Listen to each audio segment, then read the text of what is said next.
Ya saudara, kita lanjut lagi perbincangan kita bersama Bang Vicky, yaitu satu pendamping dan untuk petani Bang ya, Iya, khususnya di MTOT Bang ya. iya.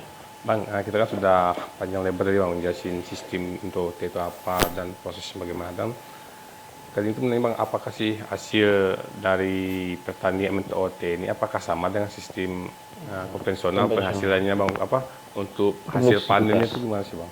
Ya, untuk produktivitasnya Bang, ini berbeda. Kenapa?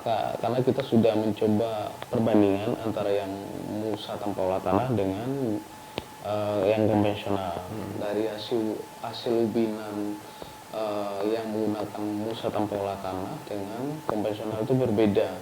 Karena ada perbedaan signifikan di mana untuk lahan padi yang di konvensional itu eh, produktivitasnya 4,5 ton, sedangkan yang di Nusa Tampola Tanah itu sampai ada yang 6 ton untuk 1 hektarnya. Nah, artinya dari segi produktivitasnya itu berbeda karena memang dari hasil yang menggunakan organik ini akan lebih jauh lebih subur dibandingkan dengan yang konvensional, walaupun penggunaan pupuk kimianya masih sama ya Bang Ded ya. Artinya konvensional juga masih misalnya menggunakan pupuk kimia, kemudian yang di MTOT juga masih sama, cuman dari hasil hasil produktivitasnya berbeda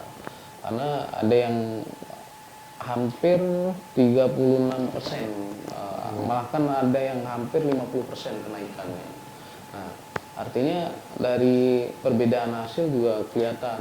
Untuk tanaman hortikultura juga kita udah lihat di yang di Tanjung Jabung Barat, itu ada tanaman cabe yang sudah panen ya, yang dibandingkan yang konvensional yang biasanya bisa untuk yang tanaman cabai yang menggunakan musa tanpa olah tanah ini bisa sampai 16 kali panen gitu.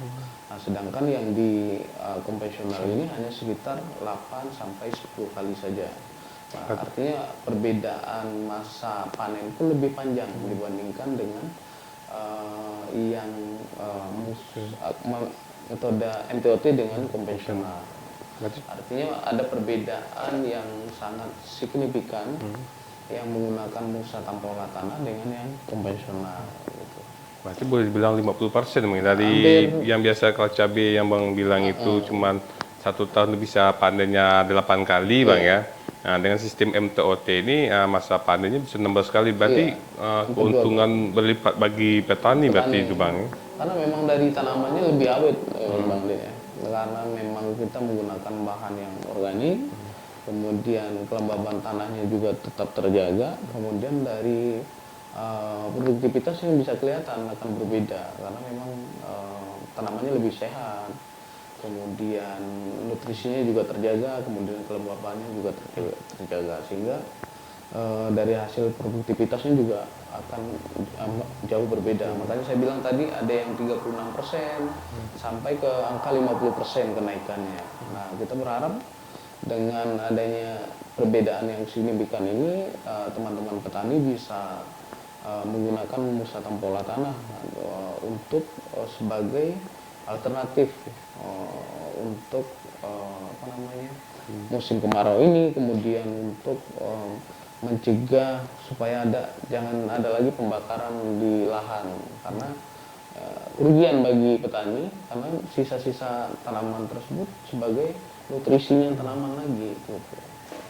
Bang, sampai saat ini mungkin sudah banyak yang sudah berapa kabupaten sih Bang yang sudah menerapkan sistem MTOT di Jambi ini sendiri sih Bang? Ya, kita baru memang kita mencoba sebagai apa namanya side program kita itu memang di 3 kabupaten Bang. Nah, nanti kita berharap ada implementasi juga untuk di daerah lain, tetapi juga kita promosi juga lewat media sosial, contohnya untuk di Facebook ada, kemudian di Instagram juga ada, kemudian juga kita juga membuka WA yang akan memberikan edukasi kepada petani yang ingin berminat bergabung bersama kita gitu. Artinya kita memberikan peluang bagi semua petani yang ada di Provinsi Jambi untuk ikut bergabung bersama kita di kegiatan program Udara Bersih Indonesia ini, karena memang kita mengedukasi petani supaya memanfaatkan sisa tanaman supaya dijadikan pupuk, nggak hanya dibakar kemudian ataupun dibuang gitu. Sayang ya Bang. Nah, sayang karena memang kenapa sih kita harus beli pupuk sedangkan yang Di alam banyak di ya. alam banyak gitu, bisa dimanfaatkan untuk tanaman kita gitu. Nah, kita membuka juga peluang bagi petani-petani yang ada di Provinsi Jambi bergabung bersama kita untuk dapat pengetahuan tentang edukasi tentang musa tanpa olah tanah ini. Kemudian ada kita akan bantu pendampingan juga untuk petani-petani yang ingin mengadopsi teknik udara bersih ini, atau yang lebih spesifiknya adalah musa tanpa olah tanah ini. Gitu. Bang, mungkin kendalanya sekarang apa sih Bang untuk masyarakat? Apakah memang masyarakat itu tidak memahami atau dia lebih condong, lebih senang ke sistem konvensional itu sih Bang? Sebenarnya ketidaktahuan petani ya, masyarakat bahwasanya manfaat kalau sudah kenal dengan teknik kita yang kita sebut dengan udara bersih Indonesia, maka akan lebih gampang. Dari pertama dari hemat biaya, pengolahan lahan nggak perlu lagi kan, kemudian kita tidak perlu membeli musa lagi yang untuk hortikultura ya, kemudian dari produktivitasnya lebih bagus gitu. Jadi untuk saat ini memang petani itu belum melihat, ada yang belum lihat sehingga belum tahu, kemudian masih belum bergabung. Tetapi kalau yang sudah kita berikan edukasi tentang musa tanpa olah tanah, maka mereka tetap bertahan sampai menggunakan karena memang sudah tahu manfaatnya. Gitu. Hasilnya juga sudah Hasilnya tahu juga ya. sudah tahu, apalagi yang sudah menggunakan musa tanpa olah tanah ini nggak mau olahan lagi karena memang tanahnya sudah cukup baik. Gitu. Nah Bang, sampai saat ini sudah berapa jenis tanaman sih Bang yang diterapkan dengan sistem MTOT di 3 daerah ini Bang? Kita ada tanaman padi, cabai, timun, terong, tomat juga sudah. Sebenarnya semua jenis tanaman hortikultura cocok untuk musa tanpa olah tanah. Bahkan untuk tanaman keras pun bagus sebenarnya. Contohnya misalnya tanaman kopi, itu kita letakkan sisa-sisa tanaman yang ada daun-daunan, kemudian kita tumpuk di sekitaran batang kopi, itu juga bagus karena memang untuk menjaga kelembaban tanah dari tempat tumbuhan itu bernaung gitu.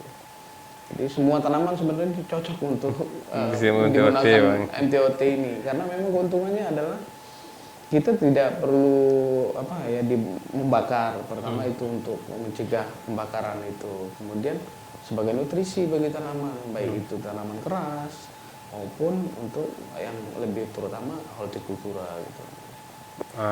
Ke depan Bang, harapan Bang dan upaya apa sih Bang yang akan dilakukan agar petani-petani di Jambi ini melakukan sistem pertanian MTOT ini Bang, istilahnya kali dari konvensional ke MTOT agar hasil yang didapat juga lebih lagi Bang dibanding yang biasa. Dengan hasil yang lebih juga petani juga lebih untung, pasti lebih semangat lagi untuk bertani. Terus kedua mungkin dia bisa membuka lahan-lahan yang kosong lagi untuk dimanfaatkan lagi Bang ya. Iya benar. Sebenarnya gini, Malik. Kita berharap bahwasanya petani menerapkan pertanian yang ramah lingkungan. Kenapa kok ramah lingkungan? Karena penggunaan pupuk kimia yang terlalu sering itu akan mengakibatkan tanaman butuh dosis yang sangat besar lagi. Nah, artinya dengan bertambahnya dosis yang dibutuhkan oleh tanaman, maka akan semakin banyak kebutuhan pupuk yang dibutuhkan oleh petani. Di samping harganya yang mahal, kemudian kebutuhannya lebih besar, kemudian akan membuat tanah lebih tandus karena memang akan semakin kering karena penggunaan pupuk yang terlalu berlebihan gitu. Nah, dengan kita beralih menjadi organik, maka penggunaan pupuk kimia akan terkurangi dengan sendirinya karena memang sudah subur untuk apa dipupuk gitu. Nah, artinya ada penggunaan pupuk yang kita kurangi sehingga menyebabkan pertama biaya untuk pupuk itu lebih irit, kemudian untuk tenaga juga lebih hemat gitu. Artinya petani tidak perlu lagi memikirkan biaya pupuk yang terlalu mahal gitu. Artinya dari ada penggunaan sehingga tanah juga akan menjadi lebih sehat karena penggunaan pupuk kimia yang Sedikit Bang ya. sedikit. Berarti gitu. selain juga untuk nutrisi juga makan pupuk yang berlebihan juga cukup tidak bagus juga untuk tanah berarti Bang ya. Berarti jangka panjangnya gimana itu Bang? Dibanding MTOT dengan sistem konvensional ini Bang. Kalau untuk jangka panjangnya adalah keuntungannya Bang Ded, bahwasanya kalau yang konvensional maka semakin banyak pupuk yang dibutuhkan, maka kita akan merusak ekologi tanah. Nah, kan artinya otomatis akan merusak ekologi tanah karena kebanyakan pupuk kimia. Iya. Nah, dengan mengusaha organik ini kita akan mengembalikan ekologi tanah sehingga tanah akan menjadi subur kembali dengan alaminya karena memang ada dekomposisi yang terjadi di bahan-bahan organik tadi yang akan memberikan kesuburan bagi tanah. Nah, artinya ini akan mengembalikan ekologis tanah untuk menjadi lebih baik gitu. Nah, mungkin Bang ini yang closing terakhir mungkin ucapan penutup dari Abang Limang untuk petani sini baik petani hortikultura dan petani sawah seperti yang lainnya Bang ya. Mungkin ada closing dari Bang apa sih untuk petani agar bisa menggunakan sistem MTOT Bang? Untuk para petani dimanapun berada, terkhususnya untuk petani yang ada di Provinsi Jambi, kita kembali untuk menjadi lebih peduli terhadap lingkungan. Artinya kita mencoba untuk bertani yang lebih sehat dan juga kita hemat dalam biaya perawatan, kemudian biaya pengolahan lahan, kemudian kita mencoba untuk meningkatkan produktivitas di tanaman kita. Jadi mari kita mencoba menggunakan bahan-bahan yang ada di sekitaran lahan tanpa harus membeli gitu. Artinya petani harus lebih peduli terhadap lingkungan. Bang, mungkin obrolan kita cukup menarik Bang, terus biar mengalir lagi terkait sistem pertanian MTOT ini kan juga manfaat cukup panjang panjang untuk petani. Namun waktu juga yang membatasi kita Bang untuk hari ini. Mungkin di lain kesempatan kita akan bisa membahas lebih lanjut lagi tentang sistem pertanian yang ramah lingkungan Bang ya. Ya saudara, itulah perbincangan kami bersama Bang Vicky terkait sistem pertanian yang ramah lingkungan yaitu MTOT. Dan saksikan terus Kompas TV, independen, terpercaya.